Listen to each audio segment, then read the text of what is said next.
Today's topic is going to be about leadership and leaders. And part of what we're going to do today is define what a leader is and define various leadership styles, okay? Other things that are really, really important for today. I know that we're all very, very super smart people and we have a lot to contribute, and so I'm going to ask you to actually make smart contributions and do that very often. I am not going to sit up here and lecture you, and I'm not sure what style you're used to, but today is going to be about you working together and putting your ideas into kind of precise statements. You're leaders. Whether you want to be or not, people will see you as a leader. And so that with that comes an awesome responsibility. That you're going literally from the very top strategic vision all the way down to the player who needs to be creative and think critically on the field. And it's the same way throughout all organizations, no matter what they are. If you want to win, you need to have this kind of accountability. Each of these individuals is accountable to the other and to the people that they play for. They have authority to make decisions, and they make decisions quickly and with high level of effectiveness. And these individuals solve problems in real time. They don't have time to wait around. And I know you all are like that too. You need to make decisions quickly. You need to solve problems. You need to make those decisions with high levels of accuracy.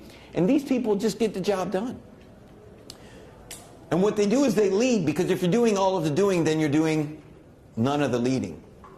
So what that means is we have to start learning how to engage in the process of leadership. Leaders are not people who just get done things themselves. That makes you an individual performer, an individual contributor. And there's a huge difference between an individual contributor and a leader. So not only do leaders have themselves accountable, but they hold others accountable.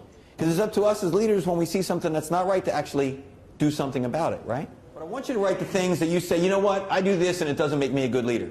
And you should start with, well, I try to do everything myself. The reason that I'm asking you to do this is because I want you to take a long, hard look at yourself. Because a lot of what it takes to be a leader is to look inside yourself, to realize what it is that you are and are not good at. And some people call that self-awareness, but I think it goes beyond that. Because when we define self-awareness, we often say, well, I know my strengths and my weaknesses. Like, yeah, great, so what? Being self-aware is much, much more than that. It's about how you impact people and whether or not you can give yourself a realistic observation of who you are. And if that jives with what other people see you as a leader, right? Life. And I'm trying to establish within you a practice of reflection. Because instances of leadership is where leaders are made. And it's every instance that you actually interact with a person or you affect leadership onto them that you're being judged. Whether they agree or disagree with you, whether they like what you're doing or not, whether they are convinced that you care about them. And so if you think you're an amazing leader, but none of the people that you're trying to lead believe that, then I got news for you. You don't have an accurate self-reflection, and it's time for you to make the changes that are necessary. Here's what I'd like for you to do. Stop every once in a while and think to yourself, am I being the best leader that I can be in this situation? What are the decisions that I'm making, the behaviors that I'm enacting, the things that I am saying and I am communicating with people, either verbally or through media or through body language, all the ways in which we communicate. And then ask what you can do to improve the quality of that interaction. And I want you to know that being a leader does not mean that you have to be a leader all day, every day, every instance of your life. You don't have to lead in all areas of your life. You can be a leader in one area and not in another. And sometimes we glorify leaders as if they go around just leading everybody and everybody falls prey and say, yay, please lead me. That's just not the way it works. And you also don't have to put that burden on yourself. You can lead in an instant, and then when it's your turn to not lead, just step back and be an amazing supportive follower. Because learning how to follow is just as important as learning how to lead. And I know. Now here's what a leader is, in my definition. This is a person who sees themselves and is seen by others as a leader. Thinks critically, creatively, and strategically, while coordinating, collaborating with others to achieve positive shared objectives, and intentionally develops future followers. A person who sees themselves and is seen by others as a leader. This goes to your identity as a leader. I can teach you, and you can read books all day long about best practices for leadership, but if you don't see yourself as a leader, believe that you can lead, feel that you have a responsibility for others, you will not enact those behaviors. Because you won't have the courage to actually step up and take a lead and put yourself at risk and take a chance. The other part, the opposite end of that, is if you see yourself as a leader and no one else sees you as a leader, what's that make you? Not a leader.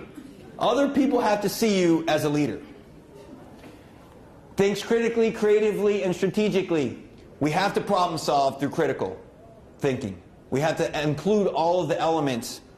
We have to be creative so that we don't get stuck into one paradigm of thinking. And responsibility we have as human beings to help others achieve their objectives. This is a when you win, I win. When we win, society wins approach to leading. And when we think about intentionally develop future leaders, well, we're doing that as educators. But are we doing it in our everyday life? Are we raising our children to be leaders? Are we going out in our community and encouraging people to lead, encouraging them to take risks when it even might not pan out for them so well? Let them fail and then frame the failure as learning and take the time to mentor somebody. So when I think about a leader, I've addressed all these concepts. This is the being, knowing, and doing of leadership. And essentially, who you can become as a leader has to do with your self-concept. How do you practice leading? You can do that in your community. You can do it at school. You can do it in your practices. And then, how do we think about leading? And your leadership approach needs to be dynamic, and it needs to change in an instant. In fact, you could have one person sitting in one chair and another person sitting in another chair. They come to you with two different problems, and in 1 second, you're talking to this person, and the next second, you're talking to that. They call those little micro-role transitions. And when you go from one type of role as a leader, you switch over to another approach, that's a transition. You need to be able to do that lickety-split. The point of this entire session is this. These. Number one, see yourself as a leader and have others see you as a leader. Think critically, creatively, and strategically about which of these approaches is the best leadership style to give the context, demands, and get them to the point where you can meet them in a way that is most effective. Develop followers because you care about them and mentor them. You're educators. And when you think about coordinating, collaborating, think about how you can elevate others and let them take risks, fail, fall on their face, and then frame failures as learning opportunities, and then encourage them to do it again by telling them, I see you as a leader, go take some risks. And the last thing we're going to end with is the thing that we started with, which is whenever you are enacting in leadership and you feel that you are a leader, it is important for you to check whether other people see you as a leader, what you're doing is effective or not, and take a realistic preview of who you are. All right, now everybody stand up, please. Now I'm going to convince you that you can develop followers. Because leadership is not something that is reserved for people with special birthright or leader genes. It doesn't work like that. So the next time you see an aspiring leader or you see a student who you think can be great, or even the people that you don't think can be great because they don't see it in themselves, I want you to say this to them. Ready? Repeat after me. Being a leader is something everyone can do. I'm a leader. So are you.